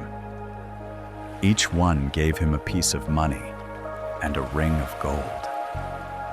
The flocks returned. The herds returned. All that had been taken was given back, and more.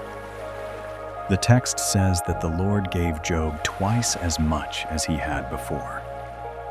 7,000 sheep became 14,000. 3,000 camels became 6,000. 500 yoke of oxen became 1,000. 500 donkeys became 1,000. And children. 7 sons. 3 daughters. The daughters are given names: Jemima and Keziah and Karen Hapuch. Names that carry their own kind of beauty. Names that speak of doves and fragrance and bright color. And the text notes, with a quiet particularity that feels significant, that in all the land there were no women as beautiful as Job's daughters, and their father gave them an inheritance among their brothers. This is the ancient world's way of saying, these daughters were not afterthoughts. They were gifts, specific and beloved and named, held with the same open tenderness that Job had always brought to everything he had been given. Now, here is where an honest reading of Job's restoration requires us to pause, and to be careful, and to resist the pull toward a tidy conclusion that the story does not quite allow. Because the restoration is real. The gifts are real. The new flocks and the new children and the new mornings are all genuinely, beautifully real. And yet, Job also lost 10 children. 10 specific people, with their own voices and their own laughter, and their own way of turning their heads when they laughed, and their own particular way of saying their father's name. They are not replaced by the new children. They cannot be replaced. The new children are new gifts, not substitutes for what was lost. The book of Job does not pretend otherwise. What Job received at the end was not an erasure of what had been lost. It was not a divine transaction that wiped the ledger clean and left Job exactly where he started, as if the whole terrible middle section had been a bad dream from which he had simply woken. What Job received was continuation. Life. Continuing. Love. Continuing. The world. Continuing its long and complicated turning. With Job still in it. Still breathing. Still holding what he was given with open hands.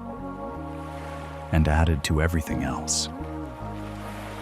The flocks, the children, the gathering of family around his table was something that no inventory can capture. Something that had been built in the darkness and could only have been built there. He knew God. Not about God. Not the doctrine of God. Not the theology of God. Not the concept of a divine being who governs a moral universe according to comprehensible principles of justice. He knew the God of the whirlwind, the God of the morning stars, the God who had held his name in the heavenly court with something that looked unmistakably like pride, who had let the hedge come down because the question being asked was real and the answer required a real test, who had listened to every lament and every accusation and every raw, ragged, desperate reaching into silence without once turning away. This knowledge, this hard-won, fire-tested, darkness-forged knowledge was not listed among the restored inventory. You cannot count it in camels. You cannot measure it in acres. But it was, in the deepest sense, the most valuable thing Job possessed. And it could not be taken away. Job lived after this for 140 years. He saw his children and his children's children, 4 generations. He grew old in the ordinary way of people who have been given long life, watching the seasons turn, watching the young people around him become adults, and then parents, and then elders themselves, watching the world change and continue and carry on with the relentless, unhurried momentum of life that does not stop for anyone. And he died. The text says, old and full of days, not empty of suffering, not unblemished by loss, not carried through to the end on a current of uninterrupted blessing. Full of days. The word suggests a completeness, not the completeness of having had everything go right, but the completeness of having been fully present for all of it. Having lived a life that was not held at arm's length, not padded against its own intensity, not managed and controlled into a shape that was safe enough to bear. A life that was fully lived, including the dark. And so what do we take from this? From this ancient story, told and retold and carried across millennia, copied by scribes and read by scholars and whispered by people in the dark of their own long nights, handed forward through generation after generation, as if it contained something that each new era of human beings needed to find for themselves. Perhaps this, that the faith that endures is not the faith that is never tested. It is the faith that is tested, pressed down into the darkness, stripped of its comfortable supports, left without explanation or resolution, or the sense of divine presence that makes the believing easy, and keeps reaching anyway. That God is not frightened by honest questions, is not diminished by human pain, is not turned away by the sound of a real voice saying real things about real suffering, can be found, in fact, most deeply and most permanently, not in the easy seasons, but in the whirlwind. That the God who asks, "Where were you when I laid the foundation of the earth?" is not asking that question to humiliate the creature who was not there. He is asking it in order to lift the creature's eyes out of the narrow, airless room of their own suffering and into the vast, breathing, star-filled expanse of a creation so large and so lovingly tended that every creature in it, from the wild donkey on the salt flats to the man in the ash heap, scraping his skin with a piece of broken pottery, is held within a care that does not sleep and does not forget and does not stop. That open hands, the posture Job had before the storm and recovered on the other side of it, are not a technique for avoiding grief.